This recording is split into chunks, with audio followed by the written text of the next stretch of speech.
y a une rumeur qui court, c'est que il paraît que l'après-midi, c'est pas le meilleur moment pour faire chanter. Hein. C'est ce qu'on m'a raconté.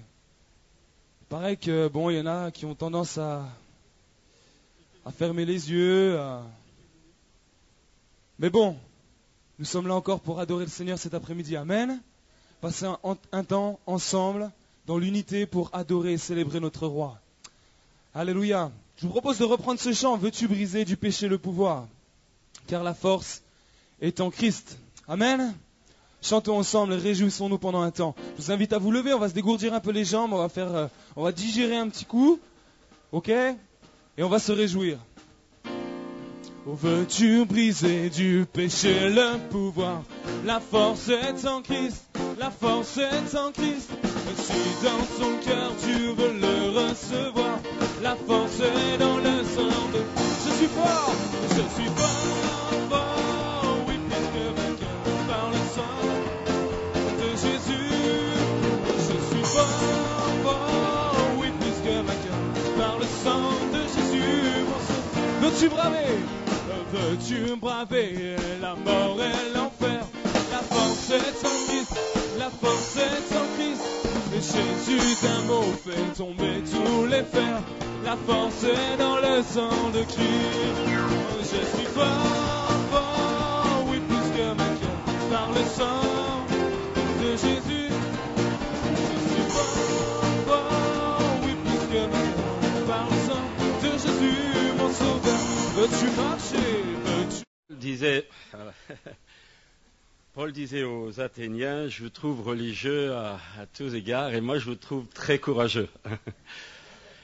Peut-être avant d'introduire ce frère à l'entrée, frère africain de Belgique, a fait 2 livres, Jérusalem, enjeu d'une 3e guerre mondiale, c'est tout récent, comprendre l'énigme, Osama Ben Laden, etc., l'Holocauste nucléaire, en route vers l'Holocauste nucléaire, et notre frère Léopold Mbaou, attends voir, c'est comme ça, oui, Badu, j'ai confondu, Badu, et le 2e livre, c'est 666 au centre d'un nouveau système économique mondial.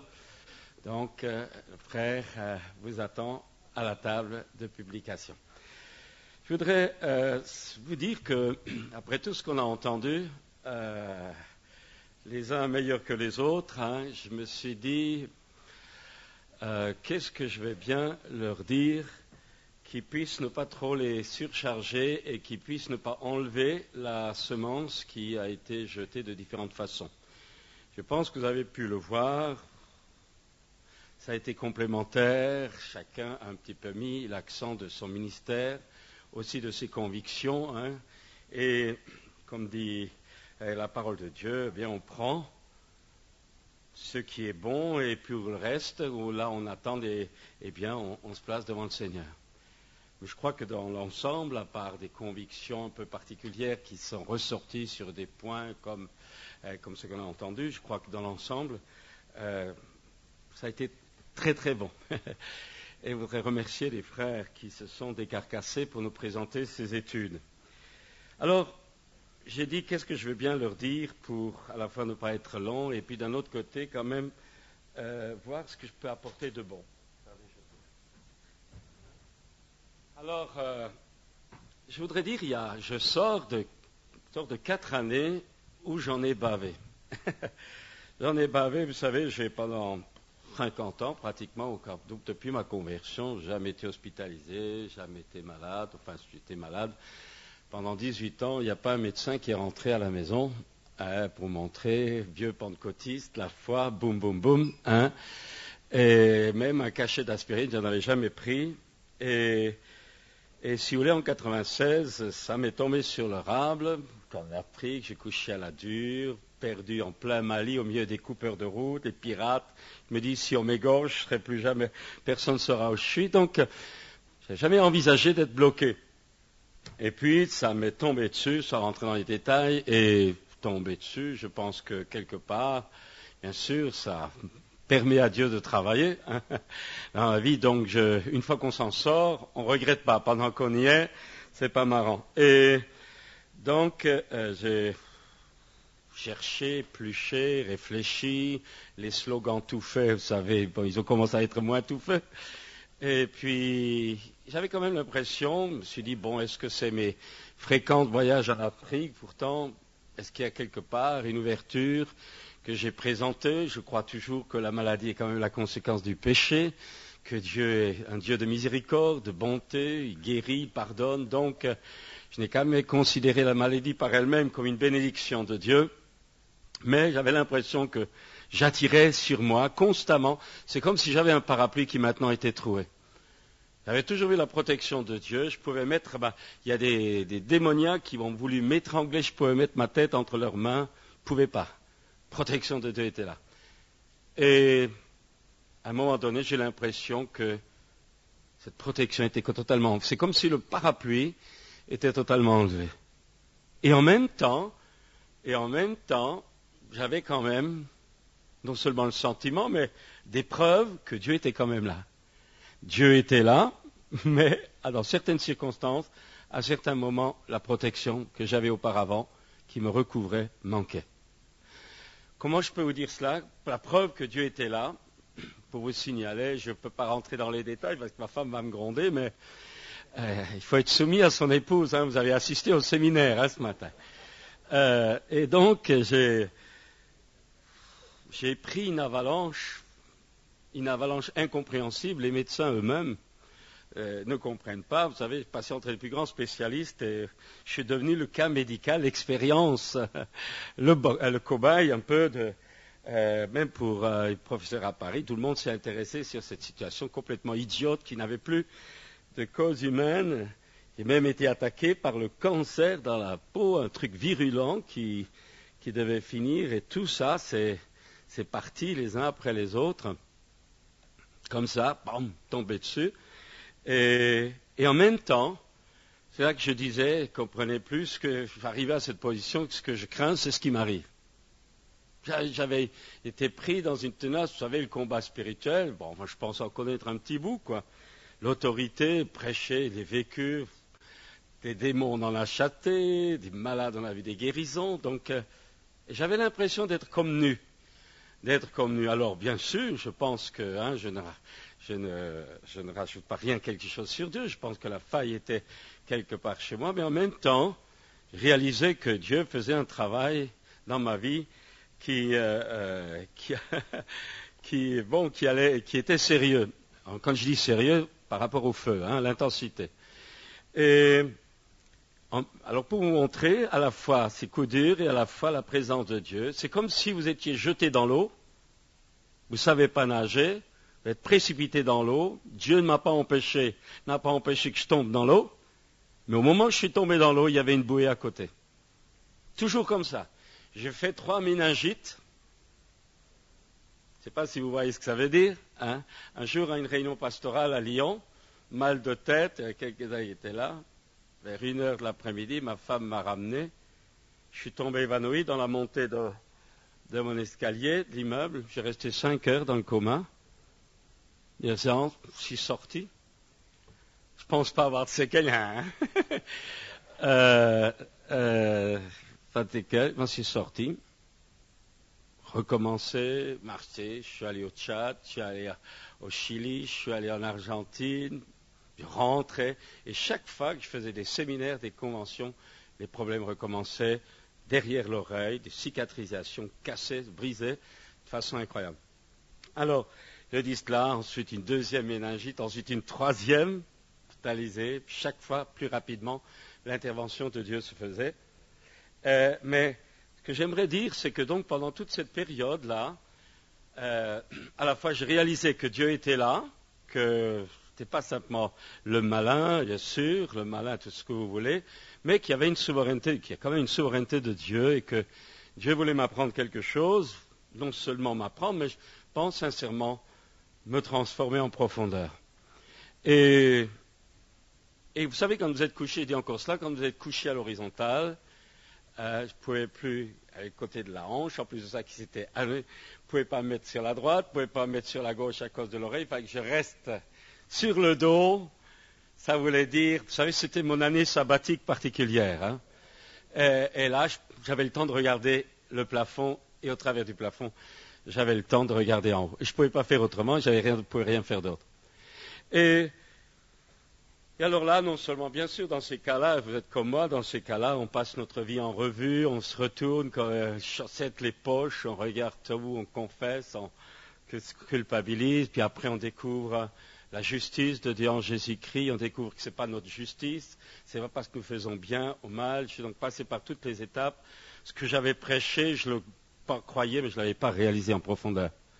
La justice, la grâce, on en parle beaucoup, mais être attaqué de partout et apprendre à ne plus vous confier dans le bien ou le mal que vous avez fait, ne plus raisonner sur le critère du bien ou du mal, ne plus raisonner sur le critère du bien que vous avez fait ou du mal que vous avez fait, mais uniquement raisonner sur la foi qui est en Jésus, sur la justice qui est en Jésus, ça vous décape. Mais intellectuellement on le prêche, mais le vivre, y rentrer dans les profondeurs, c'est vraiment autre chose. Et l'itinéraire final, je résume, je ne vais pas trop parler de moi, donc je voudrais remercier d'abord tous ceux qui ont prié, parce que je suis en train vraiment de sortir du tunnel, mais je voudrais vous dire que, au travers de tout cela, en finalité, je suis arrivé à me poser la question, bien sûr, sur ma vie, sur le ministère, la façon de travailler, le punch, l'autorité, la réussite, la notion de la réussite, le succès, etc., toutes sortes de choses. Et finalement, à un moment donné, je suis arrivé à la conclusion que j'étais coincé physiquement, ligoté alors que j'étais un tempérament plutôt actif, eh bien, je ne pouvais plus rien faire. Et là, j'ai dû apprendre ce que c'est. Je voudrais partager un petit peu aussi un aspect. C'est que notre vie chrétienne, valable, ne dépend pas, celle qui aura des fruits dans l'éternité, ne dépend pas de votre capacité ou de votre vie humaine naturelle. Elle dépend tout simplement, le résultat dépend tout simplement de la façon ou du degré dans lequel notre vie naturelle aura été mise dans la mort pour que seule la vie de résurrection prenne le relais dans votre esprit, dans votre âme et dans votre corps. Je vais y arriver. Pendant longtemps, pour moi, Dieu s'était travaillé son œuvre. Avec mon épouse, nous avons investi des années. Nous étions dans l'enseignement, logement de fonction. Pendant 30 ans, nous avons vécu dans un 2 pièces parce que nous, c'était la mission, c'était se donner à fond, les campagnes, quand je faisais tourner dans les églises, tout allait pour la mission. C'était notre vie, l'œuvre de Dieu, c'était Dieu. Et là aussi, il a fallu que je comprenne que là aussi, c'était une erreur. Il a fallu que j'apprenne, il a fallu que je comprenne, que je réalise que Dieu et l'œuvre de Dieu, ce sont deux choses différentes. Et que je peux faire de mon ministère, je peux faire de mon travail sincère, et je parle pour des gens sincères, bien, je veux faire de mon ministère, de mon œuvre, je peux en faire une idole sans même m'en rendre compte. Et ce qui était un don de Dieu pour la bénédiction devient une malédiction. Un ministère que Dieu m'a donné peut devenir une malédiction pour moi. L'œuvre de Dieu que Dieu me confie peut devenir une malédiction pour moi, pas que c'est devenu une idole sans même m'en rendre compte. Et là, je voudrais remercier le Seigneur de ce qui m'a fait baver, parce que sinon, je n'aurais pas réussi à parvenir à cela. Alors, et bien sûr, au-delà de ma propre vie, j'étais là, mes églises, vous savez, alors vous avez des églises qui marchent, d'autres qui ne marchent pas, et patati patata, les soucis d'église. Et à un moment donné, est arrivé la conclusion, mais pourquoi, comment sortir le peuple de Dieu de l'état dans lequel il est? Je ne dis pas l'état dans lequel il paraît être, mais l'état dans lequel il est. Il est prêché dans des conventions, de partout, à l'étranger, de partout. Tout le monde chante, tout le monde est heureux, tout le monde c'est merveilleux. Mais quand les gens s'approchent, quand vous leur demandez pourquoi ils veulent qu'on prie pour vous, alors vous découvrez les drames. Les drames qui sont noyés par la louange, les drames qui sont noyés par l'atmosphère. Et je le dis, dans toutes les plus grandes églises qui existent en France, j'ai retrouvé le problème. Et je vais vous dire une dernière chose sur ce qui me concerne. Pendant des années, quand je suis tombé malade, bloqué, quand pour la première fois de ma vie, là, il y a 4 ans, je me suis retrouvé à l'hôpital, j'ai assisté à un phénomène que j'aurais jamais cru. J'ai découvert qu'il y avait un fossé entre mes paroissiens et moi. J'étais trop haut pour eux. Eux, parfois tombés malades, avaient des problèmes. J'avais l'impression de traverser ça en vainqueur et je le prêchais. Mais sans m'en rendre compte, j'étais pour eux, dans ma fonction, même je ne dis pas dans ma réussite, mais dans ma personnalité, dans mon vécu chrétien, j'étais pour eux apparemment trop haut et ça créait un fossé qui les culpabilisait. Et quand je suis tombé malade à l'hôpital, j'ai toujours fait des visites aux malades, j'avais jamais été dans un hôpital, j'ai découvert quelque chose que pour la première fois, les paroissiens se sont sentis à ma hauteur et moi à la leur. Et là, un fossé a été comblé. Je dirais encore ceci. Quelqu'un m'a dit, tu sais que c'est nécessaire pour que tu sois malade parce que les gens te mettaient un peu trop haut sur un piédestal. Et alors, Dieu permet ça pour que les gens apprennent à se tenir non pas sur leur pasteur, mais sur le Seigneur. Un autre frère m'a téléphoné, qui n'était pas de ma résonance, il m'a dit, tu sais, nous avons prié pour toi, et voilà ce que Dieu m'a dit. Alors je dis, vous savez, des conseils, j'en ai eu, des prophéties, j'en ai eu. Et il m'a dit, je te dis cela, tu resteras malade aussi longtemps que tu n'auras pas pu discerner tes véritables amis. Vous savez, quand on vous envoie ça comme ça, c'était plein de bonne volonté, mais je dois dire que dans toutes ces choses, il y avait quand même aussi une parcelle de vérité. Ou peut-être une vérité, mais ces choses-là étaient là, puis d'autres c'était ceci, puis ça. Alors, ce que je vais arriver maintenant, c'est ceci. Que veut nous dire Dieu aujourd'hui plus particulièrement? Et je ne dis pas que tout ce que je vais dire, c'est la seule chose. Je parle d'un aspect que je pense être ce que Dieu veut nous dire. Je crois qu'il y a une saison de Dieu aujourd'hui. Nous devons comprendre que nos ministères ne doivent pas être accrochés au passé. Dieu est celui qui était, qui est et qui vient. C'est un Dieu de mouvement. Et nous avons besoin non pas de nous fixer aux des normes du passé. Ce que Dieu a fait autrefois, c'est peut-être très instructif, mais s'il ne le fait pas aujourd'hui, ça ne marchera pas. Et nous devons savoir qu'il y a des temps de Dieu, il y a des saisons de Dieu, il y a des périodes de Dieu, et Dieu travaille aujourd'hui de certaines façons, dans certains objectifs, qu'il n'a pas fait avant ou différemment d'avant. Je ne parle pas de principes bibliques, les principes sont toujours les mêmes. Mais les saisons de Dieu, les mouvances de Dieu et les points sur lesquels Dieu met l'accent sont différents. Et nous devons apprendre, et je pense que c'est important pour nous les serviteurs de Dieu, nous devons apprendre non pas ce que Dieu a fait dans le passé seulement. Nous ne devons pas avoir la nostalgie du passé, mais nous devons avoir une relation profonde avec le Seigneur lui-même pour savoir, pour avoir les yeux ouverts, pour savoir ce qu'il fait maintenant, aujourd'hui. Et que nous puissions être ouverts pour être sensibles à ce que Dieu veut faire demain, parce que demain il fera peut-être autre chose qu'aujourd'hui. Et c'est sur ce terrain-là que j'aimerais cet après-midi introduire la notion de triage. Comme le frère l'a dit ce matin, Dieu nous prépare pour l'éternité, pour son peuple. C'est sûr que l'évangéliste hier, il nous a secoué, il a dit arrêtez tout, mais n'arrêtez pas d'évangéliser. Enfin, je plaisante, mais c'est normal, on a besoin d'entendre ça. Mais nous devons savoir que l'objectif final de Dieu n'est pas le salut des âmes, ce n'est qu'une étape. L'objectif de Dieu, c'est d'avoir des enfants avec lui dans l'éternité, un peuple pour lui, dans lequel il est incarné. Le salut de Dieu n'est qu'une étape. La finalité de Dieu, c'est le royaume éternel de Dieu, où Dieu est le Père, Jésus-Christ est Seigneur, et nous sommes les héritiers, co-héritiers de ce royaume. Donc, être sauvé et ne pas achever sa course, c'est tout raté. Et la parole de Dieu nous montre très bien que se reposer sur un salut qui finalement n'a plus la consistance du départ est dangereux parce qu'on peut rater tout.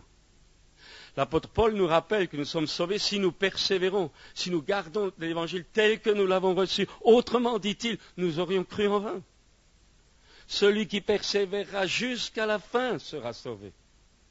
dans l'Épître aux Romains, vous avez, si Dieu n'a pas hésité à retrancher Israël l'olivier franc, dont bien sûr il va restaurer une partie, eh bien, de la même façon, Dieu n'hésitera pas, dit Paul, à te retrancher. Alors crains. Et je voudrais cet après-midi vous dire que je crois que la saison de Dieu aujourd'hui, c'est qu'on dépasse le travail de Dieu, qu'on dépasse l'œuvre de Dieu. Mais il faut absolument qu'on découvre, qu'on rentre et qu'on vive la présence de Dieu.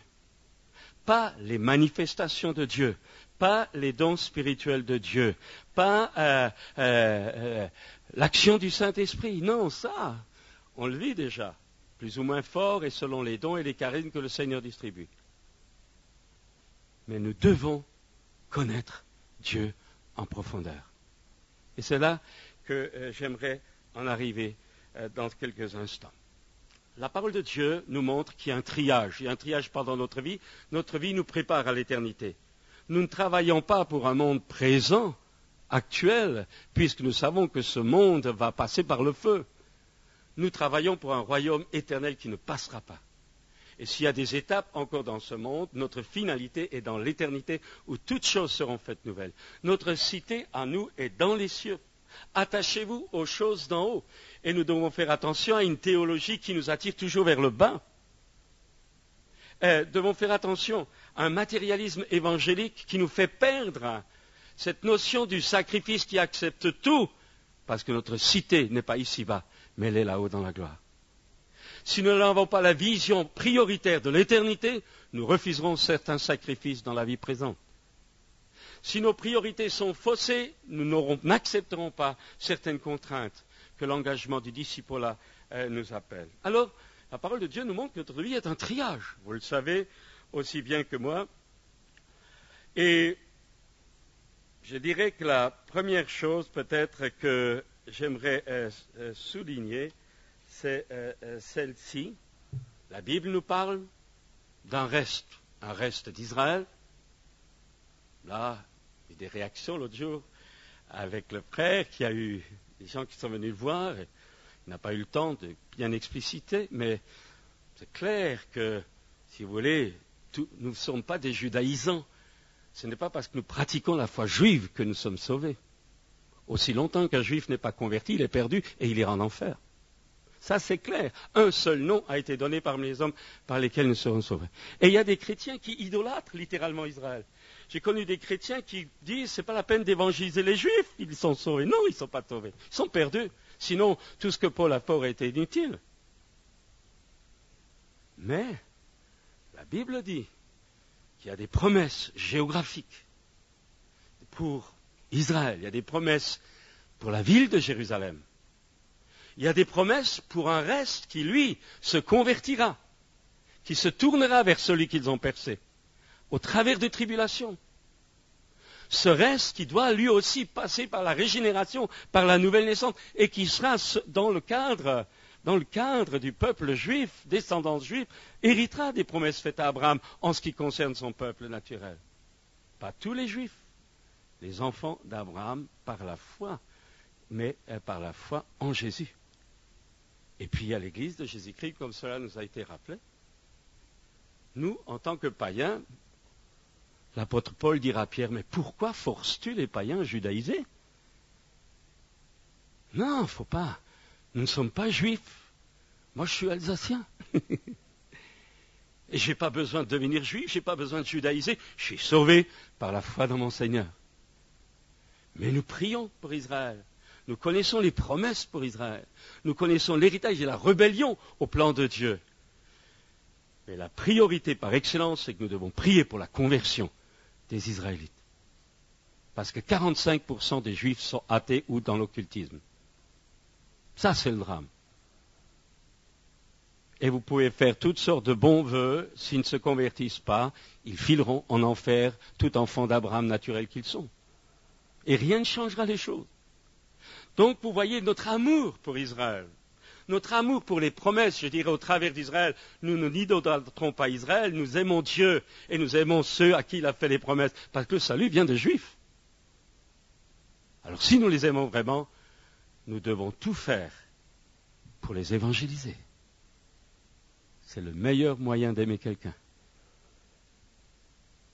Mais nous sommes également témoins au milieu des païens dont Dieu nous a donné la charge. Témoins dans notre ville, témoins dans notre cité, témoins dans notre région, témoins dans notre pays et jusqu'aux extrémités de la terre, selon que Dieu nous conduira. Alors, frères et sœurs, il y a un triage chez les Juifs, mais il y a un triage aussi dans l'Église. Ce n'est pas ceux qui me disent Seigneur, Seigneur, Seigneur. Ce n'est pas Jésus dira même, mais plusieurs diront, mais nous avons prophétisé. Oui, ils l'ont fait. Nous avons chassé des démons. Oui, ils l'ont fait. Judas, il l'a fait. Ce n'est pas les charismes que tu as reçus, ce n'est pas les dons que tu as, ce n'est même pas le succès que les dons te donnent qui te garantissent ta réussite éternelle. Pas vrai? Le jugement commence par la maison de Dieu. Et sans la sanctification, nul ne verra le Seigneur. Si nous persévérons jusqu'à la fin, c'est certain qu'on ne peut pas perdre le salut comme je peux perdre mon trousseau de clés. Personne ne peut me ravir de la main de mon Père. Mais la marque de Dieu, c'est de nous garder libres de nos choix, de nos décisions et de notre éternité. Du choix de l'éternité. Dieu me sauve. Mais si je veux me retirer en arrière, il fera tout pour me convaincre du contraire, mais il me laissera libre. Alors, frères et sœurs, un reste dans l'Église, c'est clair. Vous le retrouvez dans l'Apocalypse, vous le retrouvez dans beaucoup d'aspects. Il ne faut pas croire que tous nos chrétiens iront au ciel, c'est pas vrai. C'est pas vrai. Et puis, il y a également donc un reste des nations. Le jugement des nations, c'est dans la parole de Dieu. Les brebis, les boucs, vous connaissez, je n'ai pas le temps d'insister. Il y a également un reste des nations. Un jugement, un reste d'Israël, un reste dans l'Église, mais c'est clair, pour répondre à Philippe là-bas, que le reste est quand même important, puisque le livre de l'Apocalypse nous dit une multitude nombreuse, plus nombreuse que le sable des plages. Mais par rapport à la majorité de l'histoire de l'humanité, par rapport à la majorité des gens qui ont peuplé la planète, puis-je dire aujourd'hui, par rapport à la majorité de la France, il y a vraiment du boulot à faire. Puisque le frère nous l'a dit, il n'y a même pas 1% des Français qui sont nés de nouveau. Puis-je me permettre de rappeler que quand on nous montre une carte géographique de la France, ouais, 1%, ça fait sur le tableau, nous prions, nous tendons les mains, c'est très schématisé, évocateur. Mais est-ce que vous avez pensé à vos enfants qui ne sont pas convertis, à votre frère, à votre sœur, à votre papa, votre maman, aux cousins, aux cousines, auxquels nous sommes habitués, oui, ils ne se convertissent pas, ils sont partie de notre table, ils font partie de notre famille, nous nous habituons et nous finissons même par croire que peut-être qu'après tout, ils passeront comme au travers du feu, entre guillemets. Si un homme ne naît de nouveau, il ne peut entrer dans le royaume de Dieu. Nous sommes donc acculés de toutes sortes de vents, si nous avons les yeux ouverts, de réaliser qu'autour de nous, il y a la mort, et que le seul moyen que Dieu a, ça nous a été rappelé hier, pour sauver les âmes de la mort, c'est nous, c'est l'Église de Jésus-Christ. Nous faisons les fonctions d'ambassadeurs, nous en supplions, dit Paul, soyez réconciliés avec Dieu. Non pas pour le salut, mais pour nous préparer à être un peuple, le peuple de Dieu qui plus tard régnera dans l'éternité. Je n'insiste pas. Et j'aimerais prendre maintenant le triage dans la famille aussi, et puis j'aimerais maintenant prendre quelques aspects dans la Bible. Je ne prends pas un lipa pour gagner du temps. Vous vous rappelez, quand Moïse est monté sur la montagne du Sinaï, eh bien, il y a eu Aaron, est resté en bas, ou plutôt à mi-hauteur, puis après il est redescendu en bas, et Aaron, sur les impulsions du peuple, a fait le veau d'or. Et quand Moïse, après l'enguirlande, il dit, mais ce peuple m'a dit, j'ai jeté leur au feu, et il en est sorti un veau. Il prenait Moïse pour un crétin. Mais ce qui est intéressant là-dedans, quand Moïse a vu l'idolâtrie, la fornication, le laisser-aller, le Dieu, Elohim, transformé en un mot, ils se sont fait un Dieu, le Dieu d'Israël, ils se l'ont fait à leur image, comme beaucoup de chrétiens se font un Dieu à leur image, à eux, mais pas le vrai Dieu. Eh bien, Eh bien, Moïse, quand il voit ça, bien sûr, il se met en colère, il casse le truc, mais il y a une chose importante. Il se met à l'entrée du camp. Et il dit que ceux qui sont pour Jéhovah ou pour Yahvé, eh bien, qu'ils viennent. Et vous remarquerez que sont venus qui? La tribu de Lévi. Il n'y avait pas encore la distribution des parts, des tribus, la distribution du sacerdoce. Et qu'est-ce que leur dit Moïse? Traversez le camp, prenez votre épée et tuez tous ceux qui sont en danger ou qui ont forniqué parce qu'ils sont un danger spirituel occulte. Il y avait l'occultisme, les démons qui étaient rentrés là-dedans. Israël était en train d'éclater dans sa vocation.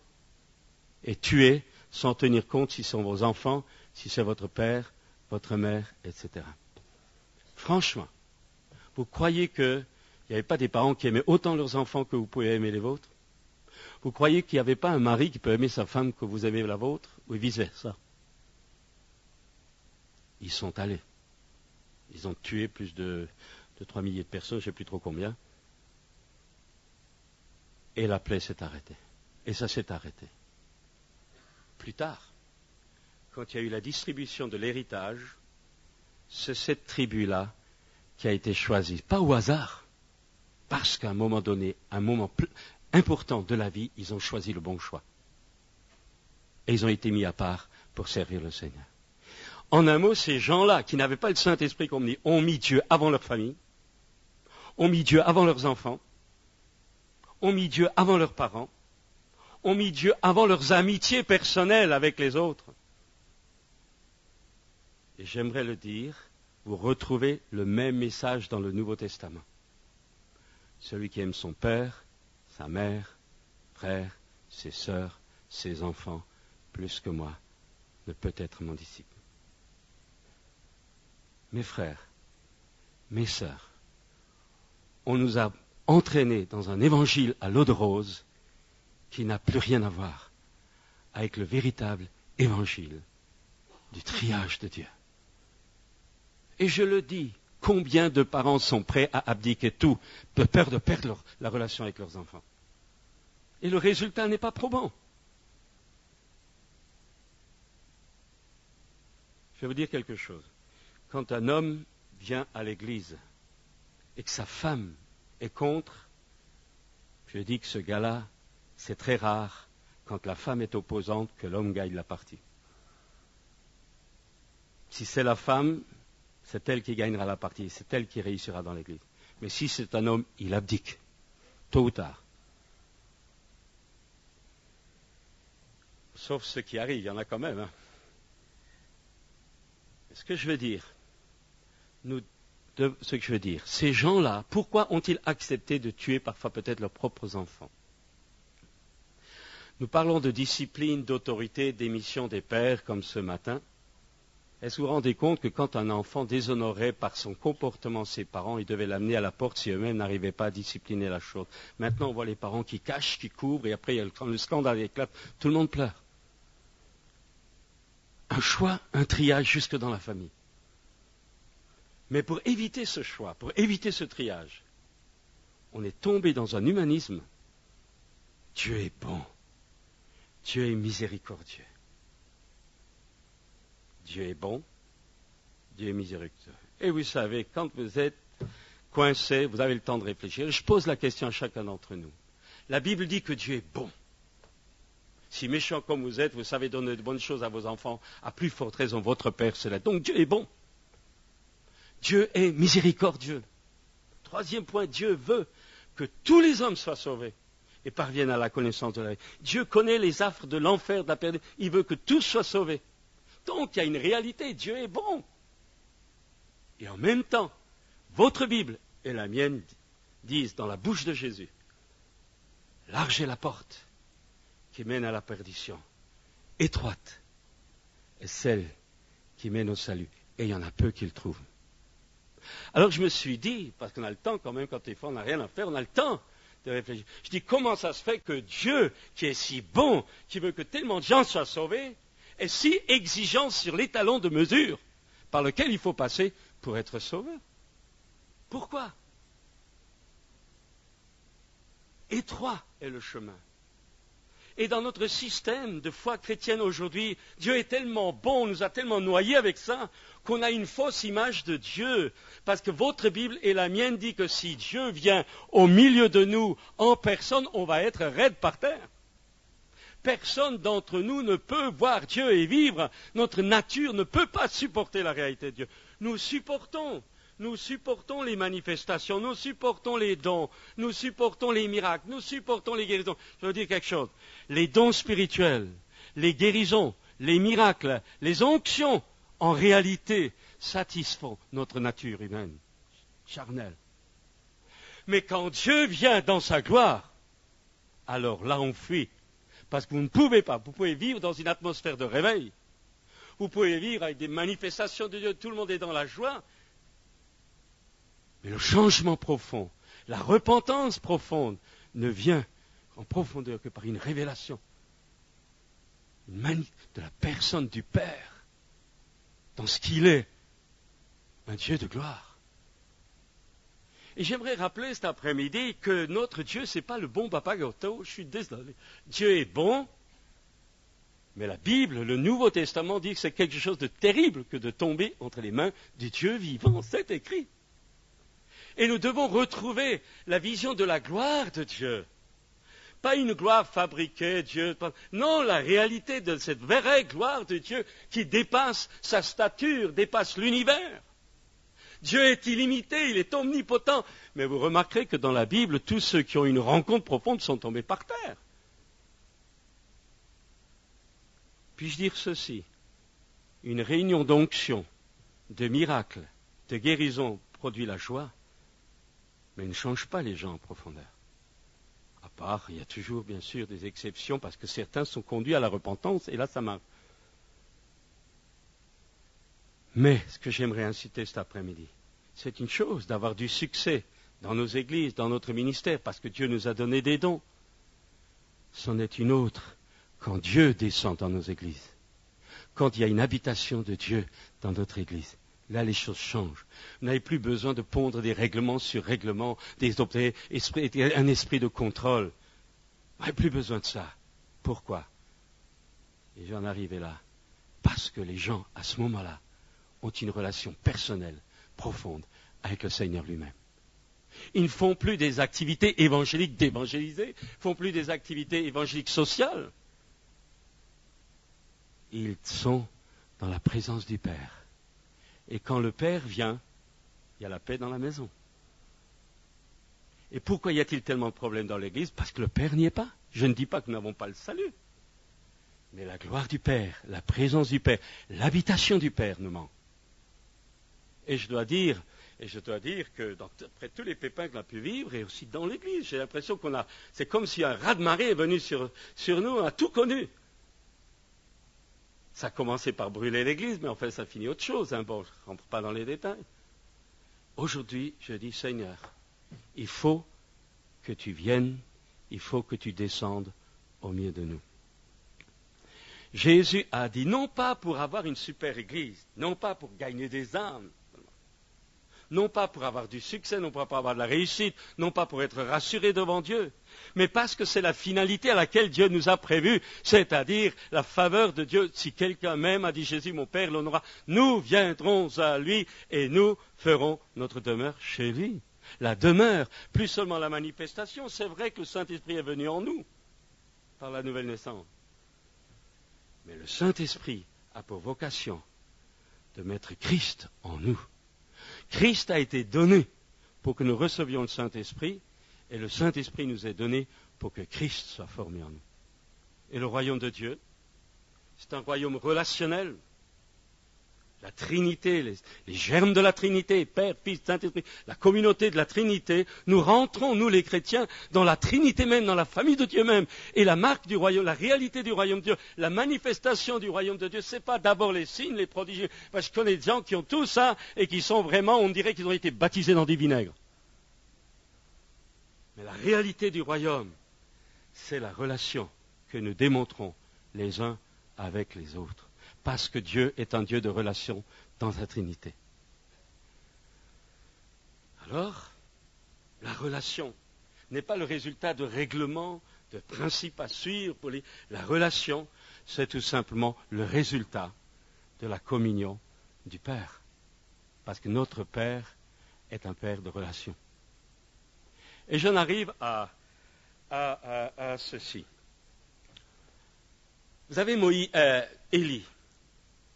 Vous savez que dans Malachie, je vais vous le dire rapidement, dans Malachie, il est écrit « Alors ceux qui craignent l'Éternel se parlèrent l'un à l'autre. L'Éternel fut attentif et il écouta, et un livre de souvenirs fut écrit devant lui pour ceux qui craignent l'Éternel et qui honorent son nom.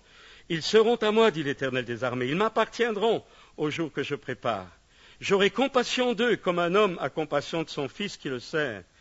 Et vous verrez de nouveau, parce que ce n'est pas évident. Aujourd'hui, vous avez des gens qui font n'importe quoi et qui réussissent, et ils en ont d'autres qui sont fidèles et qui trinquent. Et vous verrez de nouveau la différence entre le juste et le méchant, entre celui qui sert Dieu et celui qui ne le sert pas. Et puis Dieu continue, vous connaissez ce texte qui est très à l'ordre du jour, avec la notion des pères. Voici, je vous enverrai Élie le prophète, avant que le jour de l'Éternel arrive, ce jour grand et redoutable. Il ramènera le cœur des pères à leurs enfants et le cœur des enfants à leurs pères, de peur que je ne vienne frapper le pays d'interdit. La relation. Royaume de Dieu, c'est relation. Tu as une relation hypocrite, tu ne vis pas le royaume de Dieu. Tu ne peux pas dire que tu es dans le royaume de Dieu si tu n'as pas la relation juste. Si ta relation est simplement un credo évangélique, tu n'es pas dans le royaume de Dieu. Tu ne vis pas le royaume de Dieu. Parce que la preuve que le royaume de Dieu est en toi, est venu chez toi, c'est ta capacité de relation. C'est tout, le reste c'est une religion avec des dons, avec des miracles, avec des guérisons. Nous devons comprendre cela. Alors, j'en arrive à Moïse, donc le vaudeur, et puis vous avez ensuite Dieu qui donne rendez-vous devant le Sinaï, et vous avez la manifestation de Dieu. Vous remarquerez qu'on est loin du petit Dieu efféminé, ou d'un Jésus efféminé tel qu'on nous présente pour l'Église.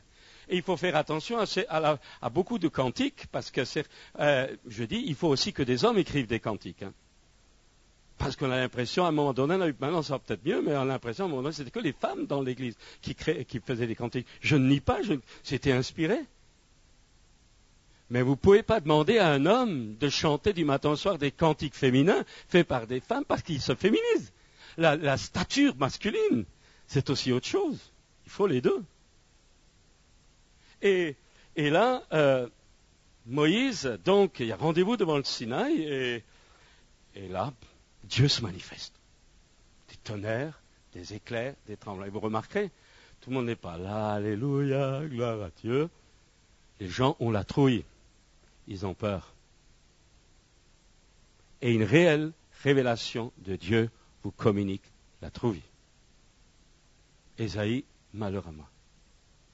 Pourquoi? Parce que notre Dieu, le Dieu vrai, est au-delà de nos concepts démocratiques humanistes. D'un père qui accepte tout, qui fait tout, qui est n'importe quoi, qui est mollasson. Ce n'est pas vrai.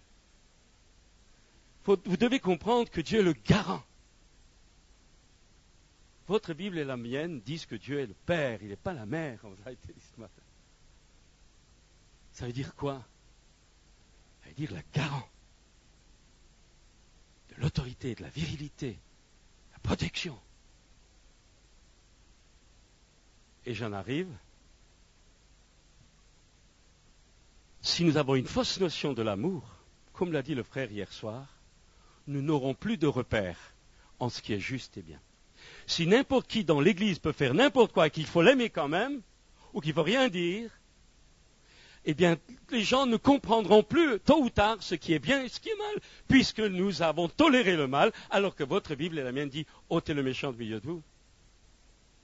La discipline, l'amour, le véritable amour, ça nous s'est rappelé hier, ça ne supprime pas la discipline. Or, nous avons affaire à des gens qui, parce qu'ils ont peur de perdre des relations, acceptent tout, ferment les yeux sur tout, sans se rendre compte qu'il y a une perte dans l'onction d'autorité que Dieu donne à son Église. Et si vous avez le malheur de dire quelque chose, on vous dira que vous avez manqué d'amour, sans qu'on se rende compte que c'est un humanisme malsain qui est en train de détruire l'Église. Le frère l'a, je pense, bien dit hier soir.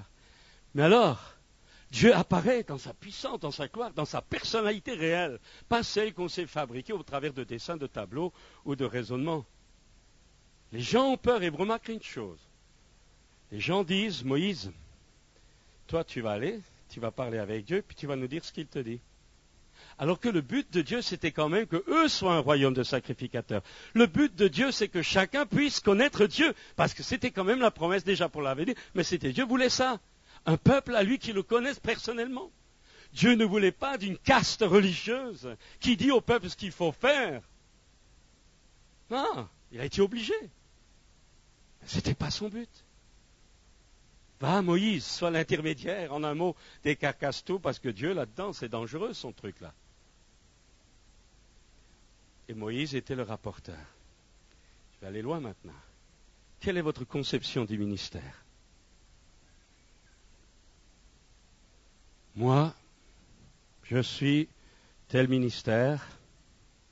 Dieu, par mon ministère, m'a donné l'autorité.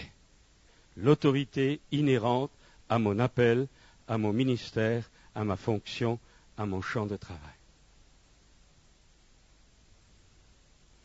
Je complète. J'ai beaucoup de nos paroissiens qui sortent du catholicisme, le pasteur, c'est l'ancien curé. Et malheureusement, le pouvoir inconscient est là. La notion du pouvoir est là. Et vous le retrouvez dans beaucoup de sphères d'activité. Et en tant que ministère, si nous ne réalisons pas que notre vocation profonde n'est jamais d'être entre Dieu et le peuple, de ne jamais remplacer la communion personnelle de chaque membre avec Dieu, pas avec les manifestations de Dieu, pas avec le service de Dieu, avec Dieu lui-même, une connaissance personnelle de Dieu, nous aurons raté notre ministère et devant Dieu, au tribunal de Christ, je ne voudrais pas être à la place de ces gens-là. Parce que la Bible nous donne l'histoire des talents avec les mauvais serviteurs. Un ministère réussi, c'est celui qui arrive à un moment donné à disparaître pour que le peuple connaisse chacun personnellement Dieu et fonctionne dans son harmonie. Pas évident. Pas évident. Pas évident parce que nous sommes conditionnés, nous sommes marqués, éduqués là-dedans.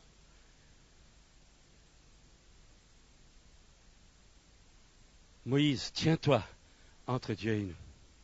Et dans nos églises, nos paroissiens, se confier. Et si vous êtes un prédicateur qui a des talents, si vous êtes un prédicateur qui a une onction, si vous êtes un prédicateur qui a des dons, les gens vont vous suivre. Vous pouvez vous rassurer en disant, Paul a dit, soyez mes imitateurs. Mais faisons attention. Je crois personnellement qu'il y a beaucoup de chrétiens qui aujourd'hui mentent, ils ne s'en rendent même plus compte. Mais je crois qu'aussi qu'il y a des femmes, des pasteurs qui mentent et des femmes de pasteurs qui mentent. Ils ne se rendent même plus compte. Pris dans le système émotionnel. Voilà. Mais votre Bible et la mienne dit que nous aurons de sérieux comptes à rendre parce qu'on ne joue pas avec Dieu. Il faut qu'on retrouve le Dieu de la réelle autorité, qui est bon, qui n'est pas là pour nous dominer, mais pour que nous ne perdions pas les repères qui nous pourront faire perdre peut-être l'éternité. Alors, elle revient, Moïse, place-toi entre Dieu et nous. Et là, je vais vous montrer le drame de l'Église aujourd'hui. Vous êtes un prédicateur qui a l'onction. Vous êtes un pasteur qui a l'onction. Vous êtes un pasteur qui a des dons. Vous avez dit, mais Dieu est avec moi. Non, Dieu t'a donné des dons et tu les fais fructifier. Tu fais bien de les faire fructifier. Mais ce n'est pas une preuve que parce que Dieu t'utilise, que Dieu t'approuve. Je ne vais pas insister, on en avait parlé à Mulhouse et puis à Marseille, je ne vais pas recommencer. Dieu t'approuve. Ça ne veut pas dire ça. Tu as des dons.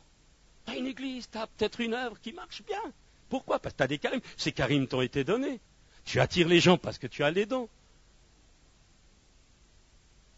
Mais ce n'est pas ça la preuve de la réussite. La preuve de la réussite de ton ministère, c'est quand le Saint-Esprit aura réussi à mettre en toi le caractère de Jésus.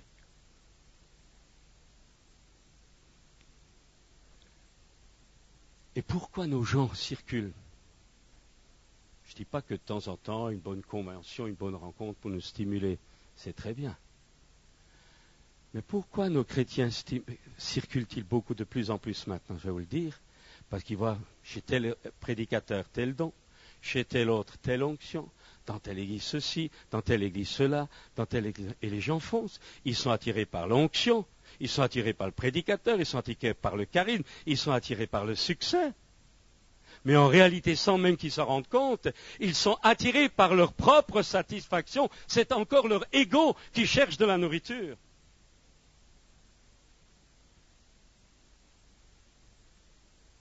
Mais quand Dieu lui-même descend, c'est autre chose. C'est autre chose. Là, on découvre que l'évangile, c'est servir le pauvre, c'est prendre soin de la veuve, c'est prendre soin de l'orphelin, c'est d'aller au balayage, c'est de faire des trucs, c'est de faire toutes sortes de choses que les autres autrefois estimaient que ce n'était pas leur ministère. Quand vous rencontrez l'intimité de Dieu, vous n'avez plus le même regard. Vous avez peut-être les mêmes dons, mais vous n'avez plus le même regard pour les pratiquer. C'est fini.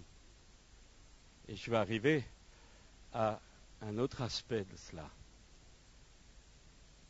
Les gens circulent parce qu'ils ont besoin de médiateurs, parce qu'ils n'entendent plus ou ils n'entendent pas la voix de Dieu. Alors, Moïse, il cherche des Moïse, des prophètes, des charismes à droite à gauche. Alors, le Moïse en question, il est tout content. Moi, les gens viennent à mes rencontres, les gens viennent. C'est facile. C'est facile parce que tu as reçu des dons, c'est pas toi, sors pas de la cuisse de Jupiter, c'est Dieu qui te les a donnés. Que n'as-tu que tu n'aies reçu? Facile, ça. Mais au lieu de drainer les gens vers nous, si nous les redraignions dans leur église locale, si nous les redraignions dans la notion de l'harmonie, de l'autorité, de la soumission mutuelle aux anciens et aux structures, même là où il peut y avoir des défauts, et qu'au lieu de rouspéter, de fuir, on leur apprend à prier pour leurs conducteurs qu'ils estiment défaillants. Mais ça, c'est beaucoup plus dur. L'ego n'y trouve pas sa satisfaction. Ils parlent de Dieu, ils évangélisent, ils distribuent des taxes, ils ne connaissent pas Dieu lui-même. Frères et sœurs, je vais aller plus loin pour vous montrer ça. Prenez Élie. Élie, la rencontre, le défi au mont Carmel. Cet homme, franchement, j'aimerais être comme lui. Prophète, décide pas de pluie, décide la pluie revient. Pas peur pour un sou. Il jouait sa tête à chaque coup. Il y va. Consacré, comprenant les lois spirituelles, comprenant tout. Et voilà que la brave Jézabel lui joue un sacré tour. Onction, franchement, il en avait. Don des miracles, franchement, il en avait. Paroles prophétiques authentiques, franchement, il n'y en a pas beaucoup qui l'ont. Le feu descend, démonstration d'esprit et de puissance. Réalité de quoi? De la présence de Dieu? Non, de la manifestation de Dieu.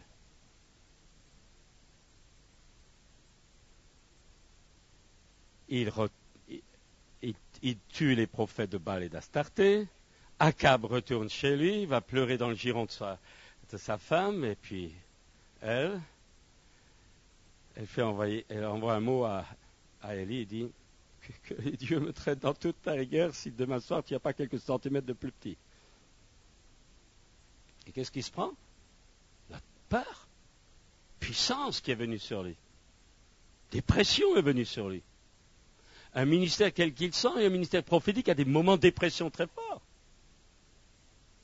Et il fuit, c'est irraisonné, c'est incompréhensible, mais ça se passe. Et pourquoi Dieu, à ce moment-là, ne l'a-t-il pas revêtu de force, etc. Je veux dire, et je crois que pourquoi, parfois, dans certains d'entre nous, nous passons par des moments très difficiles, non pas parce que le diable seulement nous attaque, c'est qu'un outil. Parce que Dieu nous fait entrer dans des dimensions nouvelles. Alors, Élie se sauve. Et puis, quand on fait de la déprime, on va être seul. Alors, on se dégage. Il se dégage même de son serviteur. Et il se retrouve seul sous un genêt. Un ange le fortifie. Manifestation de Dieu. Il redonne à manger. Manifestation encore. Et puis, il va. Donc, il part du Carmel et il va au mont Horeb. Et il rentre là, dans la caverne de la montagne d'Horeb. Et là, il entend la voix de Dieu qui lui dit, Élie, qu'est-ce que tu fais là? Alors il fait, comme font beaucoup de nos chrétiens, voire même peut-être entre nous, il défend son ministère. Je suis resté moi seul, j'ai été fidèle, j'ai donné ma vie, j'ai marché, voilà le résultat, tout le monde m'a lâché, je suis resté moi seul, moi.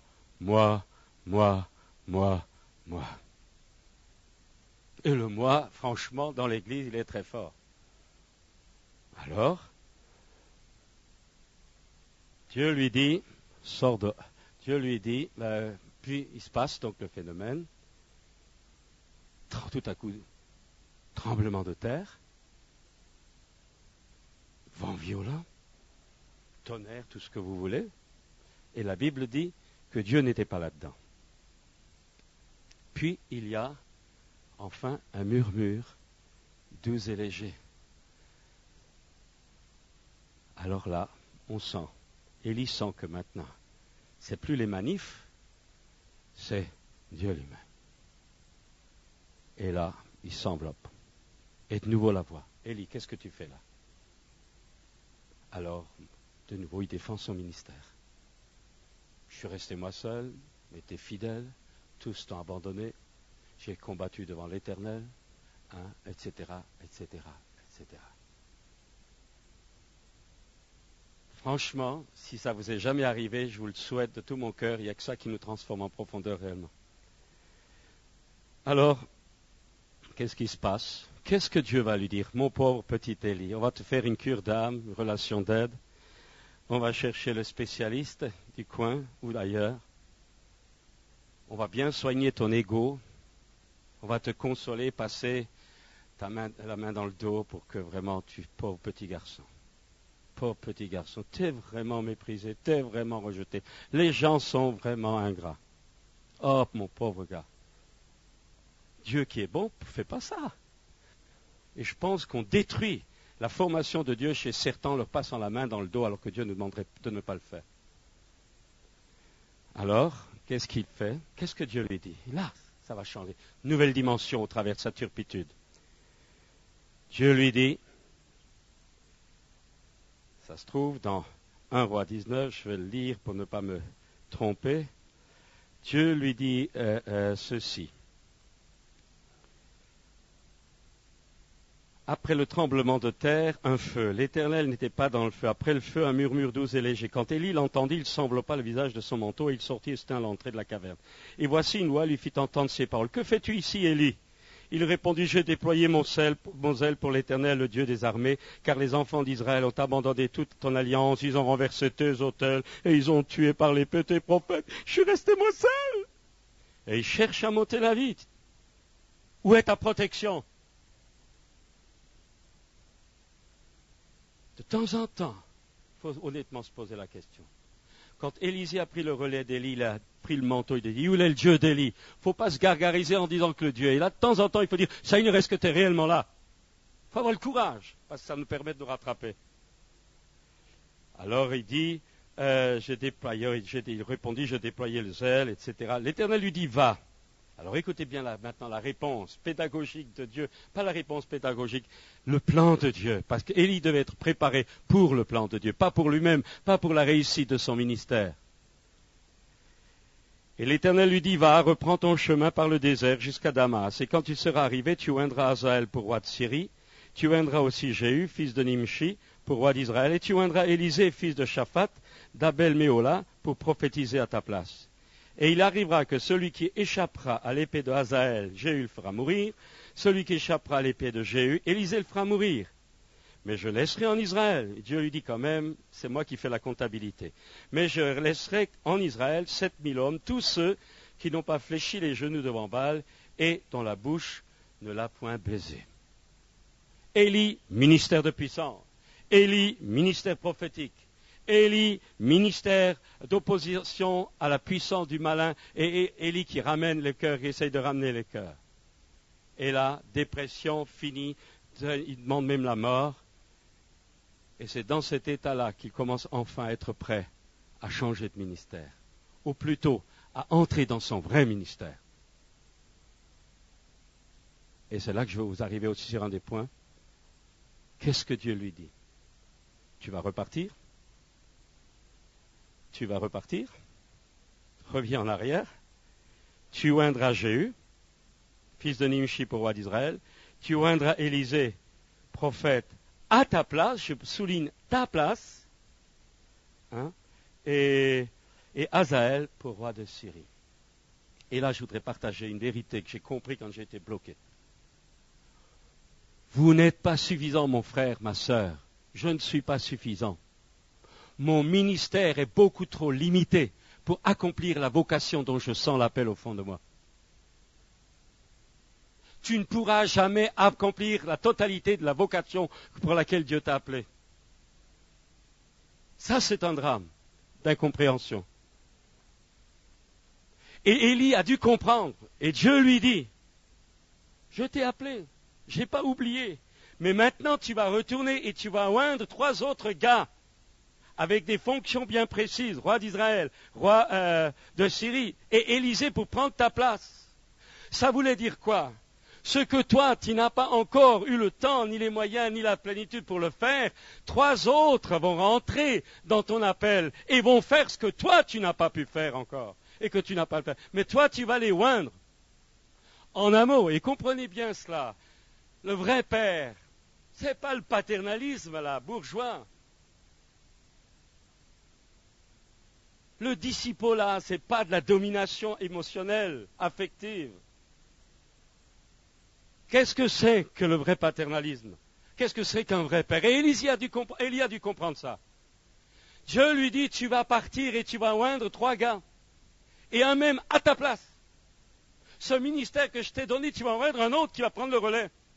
En un mot, le cœur du ministère d'autorité, de puissance, d'opposition mâle, du cœur du Père, qui est le cœur de Dieu, le cœur d'Élie qui devait être là, qui était en confrontation, ce cœur-là devait maintenant être changé en un cœur de Père, au travers duquel il devait oindre 3 ministères qui devaient compléter, achever et faire ce que lui tout seul n'est pas arrivé à faire, parce que le but de Dieu, rappelez-vous ça, Dieu est le Dieu de plusieurs générations et jamais de la vôtre tout seul.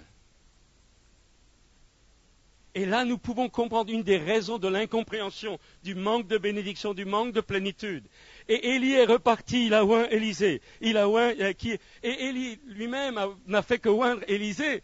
Et c'est Élisée lui-même qui a oint les 2 autres. Vous voyez la succession généalogique, vous voyez la succession des intermédiaires. Et dans votre vie et dans la mienne, la formation de Dieu, si vous l'acceptez, parce qu'on peut fuir, on peut s'accrocher, vous pouvez tout faire. Mais si vous acceptez réellement la pédagogie de Dieu, Dieu, à un moment donné, veut changer de nous les ministères, nos cœurs de serviteurs en des cœurs de pères, qui se replantent ou qui se démultiplient, qui se complètent au travers des fils et de filles spirituels, dans lesquels eux achèveront, compléteront ou seront encore un maillon dans l'accomplissement de la vocation que Dieu pourtant avait inscrite dans notre cœur. Je ne suis pas complet pour accomplir l'appel de Dieu en moi. Il y a plusieurs générations qui ensemble accomplissent la vocation céleste.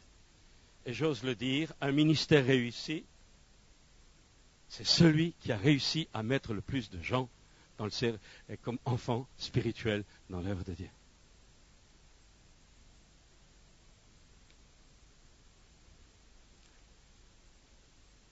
C'est quelque chose d'important de le comprendre.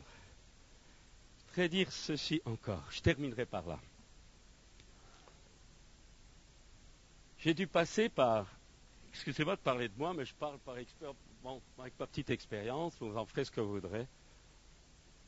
Malade, priant, combattant, rien. Demandant à Dieu, rien. Et plus je priais, pire c'était. Plus l'Église priait, pire c'était. Alors quoi? Qu'est-ce que je voulais apprendre? Qu'est-ce que je devais apprendre? Et je termine par ce troisième enseignement. J'ai dû reprendre des lectures d'il y a 30 ans, des raisonnements d'il y a 30 ans, etc. Et je suis revenu à la composition de l'être humain, esprit, âme et corps. Je n'ai pas le temps de développer, je vous donne le résumé. Que le Dieu de paix, dit l'apôtre Paul, vous sanctifie esprit, âme et corps. Nous sommes un être tripartite. Le corps physique en relation avec le monde matériel. L'âme, c'est le siège de notre ego, notre intelligence, nos raisonnements, nos pensées. Et notre esprit par lequel, notre être intérieur par lequel nous sommes appelés à entrer en communion avec le monde spirituel et avec Dieu. Alors, écoutez bien cela, ça m'a sauvé la vie. Par la nouvelle naissance, nous savons être des serviteurs et servants de Dieu, donc je résume.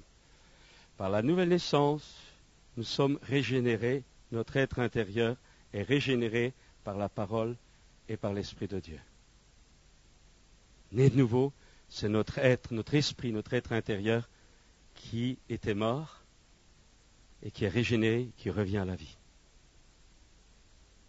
Notre âme, notre intelligence, la vitalité naturelle de notre âme, de notre intelligence, la vie humaine, était dominée par le péché, la nature de péché. Cette vie-là aussi doit connaître un changement. Et notre corps physique, lui aussi, a une vitalité naturelle qui est non seulement un principe de vie, mais qui lui aussi est contaminé par la loi du péché qui agit dans nos membres. Alors, qu'est-ce que je veux dire par là? Par la nouvelle naissance, quand Jésus est mort à la croix, Christ est mort pour nos péchés. Il est mort dans sa personnalité, esprit, âme et corps. Il a été coupé avec Dieu dans son esprit pour que votre esprit puisse être régénéré. Il a livré son âme à la mort. Acceptez que son âme, sa vie d'homme, son sentiment, son âme, la vie naturelle de son âme a été mise à la mort. Et il a accepté également que son corps physique, la vie physique, soit également mise à mort. En un mot, Jésus est mort dans les 3 dimensions de son être pour que nous, les 3 dimensions de notre être, puissent être rétablies. Maintenant, je continue. La Bible ne s'arrête pas de là. Quand nous parlons de la crucifixion de Jésus, nous parlons de Jésus qui est mort pour nos péchés, mais la Bible va beaucoup plus loin. La Bible dit que quand Jésus est mort, aux yeux de Dieu, dans la justice de Dieu, ce n'est pas seulement lui qui est mort dans les 3 dimensions de son être, mais votre Bible et la mienne me disent que moi aussi, je suis mort avec lui. Et au moment où je crois, au moment où j'entre dans le salut, Dieu me plante. Et nous sommes tellement habitués à chercher la vie que nous oublions la priorité de la mort. Dieu nous plante d'abord dans la mort pour que nous puissions vivre la vie de résurrection. Dans nos réunions, nous sommes contents quand il y a la vie, mais je suis persuadé que Dieu est en train de chercher plus la mort de chacun d'entre nous à notre propre nature. J'ai été crucifié avec Christ, dit Paul. Ma chair, ma nature de péché a été crucifiée. Mais ça va plus loin encore. Votre Bible et la mienne disent que mon corps physique, je précise, c'est plus mon âme, c'est plus mon esprit, mon corps physique est un membre du corps de Christ. Nous ne sommes plus membres seulement du corps de Christ en tant que personne temple du Saint-Esprit. Notre corps physique est un membre du corps physique de Christ ressuscité. Ça, c'est important maintenant. Ça veut dire que si nous sommes membres du corps physique de Christ ressuscité, si Dieu nous a mis en Christ, ça veut dire que notre corps physique, dans sa nature, dans sa vitalité naturelle physique, a été lui aussi crucifié avec Christ à la croix. Et j'en arrive maintenant à la clé qu'il a fallu que je découvre à l'hôpital après des années, où je croyais que la visitation de Dieu devait venir, et je crois aux visitations. J'ai connu des visitations incroyables. J'ai connu aussi des contrefaçons, je me suis fait piéger. Mais la visitation. Et nous croyons que la visitation de Dieu doit venir sur le corps. Si je sens la visitation sur mon corps, je suis content. Je sens la visitation de Dieu dans mes émotions, je suis content. Et c'est vrai que ça peut arriver. Mais je vais vous dire que la véritable clé pour être vitalisé au fond de moi, dans mon esprit, dans mon âme et dans mon corps, jour après jour, et pas dans des moments d'émotion et 15 jours après il n'y a plus rien, ou dans des moments d'onction il n'y a plus rien après, c'est d'avoir appris que la véritable vitalisation, méthode, médiation par laquelle Dieu me touche, c'est au travers, non pas de manifestations sporadiques qui viennent, mais celle qui dure, celle qui est profonde, c'est celle qui vient par la médiation de mon propre esprit dans lequel habite le Saint-Esprit. Et je peux expliquer. Comme mon intelligence, comme mon âme a une intelligence, une capacité de choisir, de voir, votre esprit, mon esprit a aussi une intelligence. C'est une intelligence maintenant spirituelle. Et cet esprit-là agit, parle. Votre esprit vous parle par l'intuition. Votre esprit vous parle par la conscience. Et votre esprit peut vous parler par la communion. Mais quand votre esprit vous parle, en réalité, au-dedans, en réalité, c'est Dieu qui utilise la médiation de votre esprit au travers de votre intuition, au travers de votre conscience, au travers de votre communion, pour vous parler. L'Esprit de Dieu qui est venu habiter en vous, qui est devenu votre temple, qui est venu habiter dans votre vie. Et je m'explique maintenant. Pour recevoir la vie de mon esprit, il faut que je lui obéisse. Il faut que je sois attentif. Et mon âme, mon intelligence, mon raisonnement, ma volonté, parce qu'il y a une collaboration, je ne suis pas passif dans les choses de Dieu. Mon intelligence, maintenant, ma volonté vont collaborer, être attentifs aux indications de mon être intérieur, vont être attentifs à mes intuitions, vont être attentifs à ma conscience, vont être attentifs à des moments de communion où Dieu peut-être est en train de m'appeler, vont être attentifs à la parole de Dieu qui est l'épée de l'esprit, au moment où elle me parle d'une façon vivante. Et mon intelligence va analyser ces choses et ma volonté va les accepter ou les refuser si je veux refuser la lumière qui vient. Et la lumière refusée me rend aveugle. Et alors, quand j'ai habitué, il y a toute une rééducation à faire. Quand je m'habitue à ainsi analyser, à ainsi être ouvert, attentif aux pulsions, aux intuitions, aux convictions de mon esprit, parce que je discerne en lui la présence de l'Esprit de Dieu.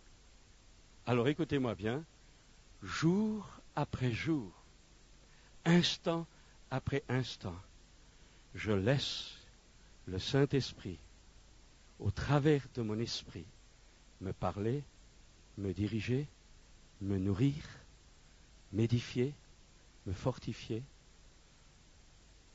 me guérir. Parce que quand je deviens attentif, parce que la source, en réalisant que la source est en moi, que la médiation de mon esprit est le moyen par lequel cette source va couler, alors le baptême de l'esprit, alors être rempli du Saint-Esprit n'est pas simplement un slogan de foi, c'est votre être intérieur qui remplit, débordant, va remplir la géométrie de votre corps. Vous serez littéralement rempli parce que votre esprit va déborder. Et alors, ça coule au dehors.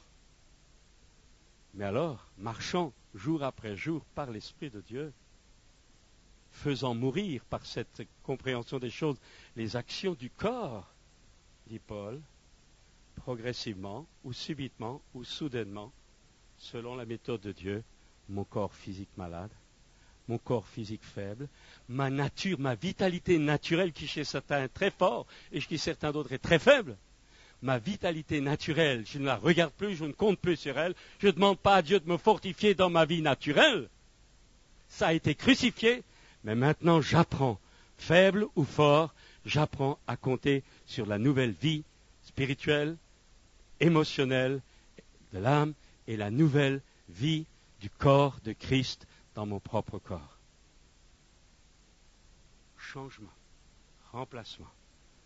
Et ça vous explique un peu pourquoi Paul a pu dire, c'est quand je suis faible, c'est là que je suis fort. Parce que c'était plus sa vie naturelle, c'était la vie de remplacement. Alors, frères et sœurs, et j'arrive, c'est ma conclusion, qu'est-ce que nous faisons de bien dans notre ministère? être le super prédicateur qui prie pour les gens. Franchement, vous savez, j'ai vu des moments, je tendais la main, les gens tombaient. Un jour à Saint-Laurent-du-Pont, une soirée, j'ai dit, tous ceux qui réalisent qu'il y a la présence de Dieu, fermez les yeux. Je leur dis, vous voyez, est-ce que vous voyez comme un nuage invisible? Que ceux qui le voient lèvent la main. Et toute une série, moi le premier étonné, je croyais qu'il y en avait un ou deux. Je dis, gardez les yeux fermés. Je dis, maintenant par la foi, touchez ce nuage. Au moment où Jean le fait le jette, partout il tombait à terre. Pas touché. Un moment. Mais je veux dire par là, c'était spirituel, mais je veux dire, c'est pas ça qui compte aujourd'hui pour moi. Aujourd'hui, la seule chose qui va rester de potable, excusez-moi du terme, de mon ministère,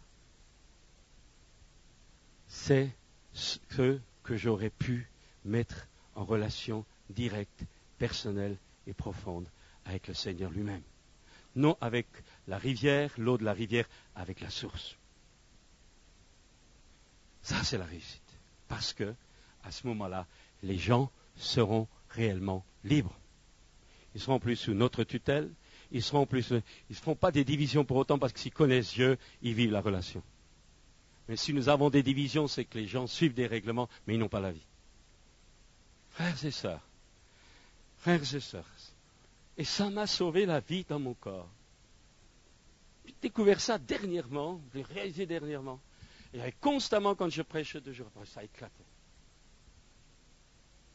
Pour terminer le truc, la protection, j'ai attrapé un germe encore à l'hôpital, un méchant germe, etc. Je ne vous dis pas. Tout jusqu'à ce que dans mon lit d'hôpital, j'ai dit, mais ça doit être juste quand même ce truc-là. Et la bataille est venue. Parce que je voudrais dire ça encore. Cette vision que je vous donne, qui est une réalité du contact, ne se fait pas tout seul. Il y a une bataille.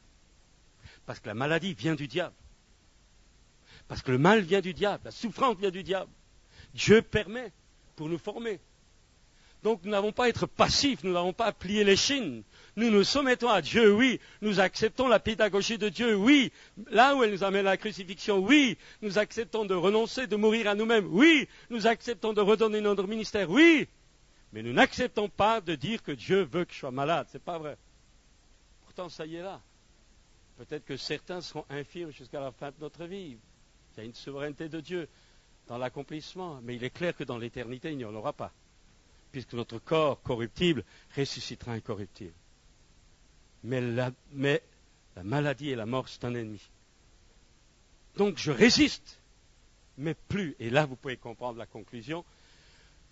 Pendant des années, j'ai résisté avec mes forces à moi, forces physiques. Résister à la fièvre, résister à la contagion, résister à ceci, résister à cela.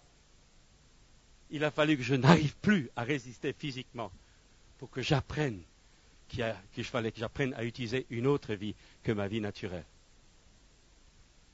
Et de la même façon, dans mon âme, mes pensées pour Dieu, ma pédagogie, mes visions pour Dieu, mes objectifs pour Dieu, mon image pour Dieu, mon désir même de travailler pour Dieu, j'en arrive là, mon désir même de travailler pour Dieu, mes émotions peuvent être sincères, je peux sincèrement vouloir travailler pour Dieu, avoir des objectifs, utiliser des méthodes que j'estime justes devant Dieu. Je vais vous dire quelque chose. Si ce n'est pas votre esprit intérieur, par l'intuition, la conscience, si vous n'avez pas reçu ces directives de votre être intérieur d'abord ou en conformité avec votre être intérieur, si c'est votre âme qui l'a fait, vous construisez avec votre vie naturelle et ça ne tiendra pas dans l'éternité. Tout doit passer par la mort, même notre désir de servir Dieu. Parce qu'il n'y a pas seulement d'avoir une vision reçue de Dieu, les moyens pour accomplir cette vision doivent également venir de Dieu. La force pour la faire doit également venir de Dieu et jamais de moi. Parce que chaque fois que ça vient de ta propre logique, de tes propres raisons, de ta propre volonté, c'est quand même contaminé par le péché. La chair, le sang ne peuvent hériter du royaume de Dieu. Frères et sœurs, on arrête là, le temps est trop court, mais il y aurait beaucoup de choses à dire. Mais si vraiment vous pouvez capter et faire ça, parce que ça ne rentre pas tout seul, ça. Il faut prendre du temps maintenant pour réfléchir, pour saisir ça, pour ensuite l'appliquer, en rectifiant peut-être certaines nuances un peu trop catégoriques de mon expérience un peu ces derniers temps. Mais je sais qu'au fond de ça, j'ai vu des fièvres s'arrêter, J'ai vu une plaie qui, depuis des années, ne cicatrisait pas, se cicatrisait tranquillement. Au moment où, alors que l'évidence médicale disait, bon, ça y est, c'est fini, je veux dire, c'était coincé, ça coule, j'ai vu en une nuit les choses s'arranger. Pourquoi ? Parce que contre l'évidence de mes sens, de ma vue et de ma vitalité de ma chair, humaine, physique, ma bataille a été, je ne me confie plus. Cette vie-là, de maladie, de naturelle, a été crucifiée. Je vis dans la foi au Fils de Dieu. Et si l'esprit de celui qui a ressuscité Christ d'entre les morts habite en vous, Dieu donnera aussi la vie à votre corps mortel. C'est clair que la souveraineté de Dieu reste. Il y a des infirmes qui seront peut-être infirmes à vie. Mais la base biblique et la vie de la croissance, la relation permanente avec Dieu et le fruit que cela entraîne, ça, c'est pour aujourd'hui. Que Dieu nous aide. Nous avons prêché un évangile de bénédiction, de promesse. Nous avons parlé de la grâce. Nous avons parlé de tout ce que Dieu nous offre. Nous avons parlé de tout ce que Dieu nous donne. Nous avons fait une erreur. Nous avons dit les conséquences avant les conditions. Nous avons parlé de la grâce avant d'avoir parlé des conditions pour la vivre. Quand Jésus est venu, il a prêché le royaume. Il n'a pas prêché la guérison, il a prêché le royaume. Même après sa résurrection, il a prêché le royaume. Il a dit à ses disciples de prêcher le royaume. Les apôtres sont partis, ils ont prêché le royaume. Frères et sœurs, je termine vraiment par là. Votre Bible et la mienne disent, si tu confesses que Jésus est le Sauveur, tu seras sauvé. Pas vrai. C'est pas vrai. C'est pas vrai. C'est une hérésie. Je vais fort là. Je n'ose pas dire que c'est une hérésie, mais c'est pas ça. Que dit votre texte? Si tu confesses Jésus-Christ comme Seigneur. Croyez pas, je vais vous lire la référence parce que c'est important, ça nous sortira un peu de notre conception. Si tu confesses Jésus comme Seigneur, tu seras sauvé. Vous retrouvez cela dans Romains 10, verset 9. Si tu confesses de ta bouche que Jésus est le Seigneur, et si tu crois dans ton cœur que Dieu l'a ressuscité des morts, tu seras sauvé.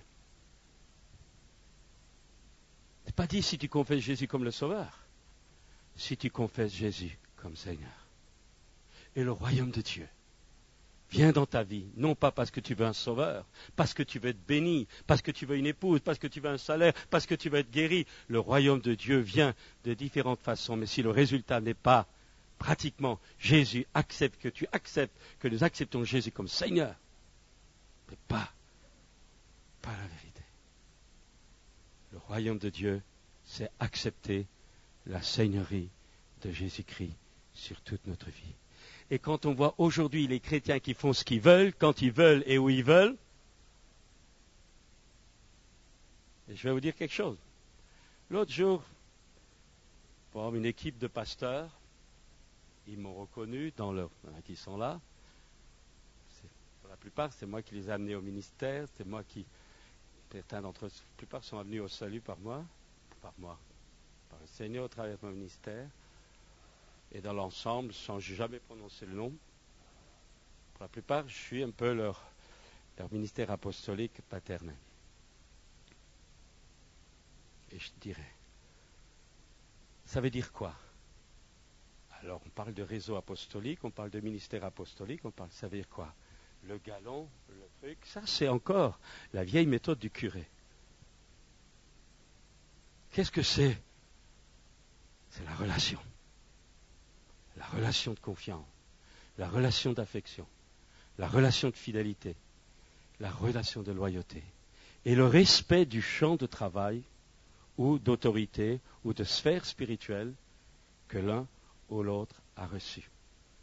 Non pas comme une tutelle, non pas comme une pyramide, mais comme une complémentarité mutuelle que Élie a dû apprendre lorsque Dieu lui a dit « tu vas oindre Élisée », etc., etc. Frères et sœurs, l'autre jour, il y a quelque temps de cela, et ça se fait dans l'entreprise. Vous savez qu'on appelle ça les chasseurs de tête. C'est une entreprise, vous avez des gars, des espions qui savent qu'à tel, il y a un bon directeur commercial. Ils vont le trouver, ils lui offrent une bonne truc si tu changes d'usine d'entreprise. On appelle ça les chasseurs de tête.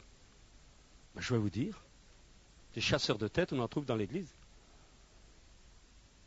Moi, il y a des gars que j'ai mis dans le ministère, il y a des gars que j'ai sauvés de leur marasme, qui, aux yeux de Dieu, je n'aurais jamais pensé. Moi, je crois que même une fille dépend de l'autorité spirituelle de son père aussi longtemps qu'elle n'est pas mariée. Pas dans un esclavage, mais par un respect.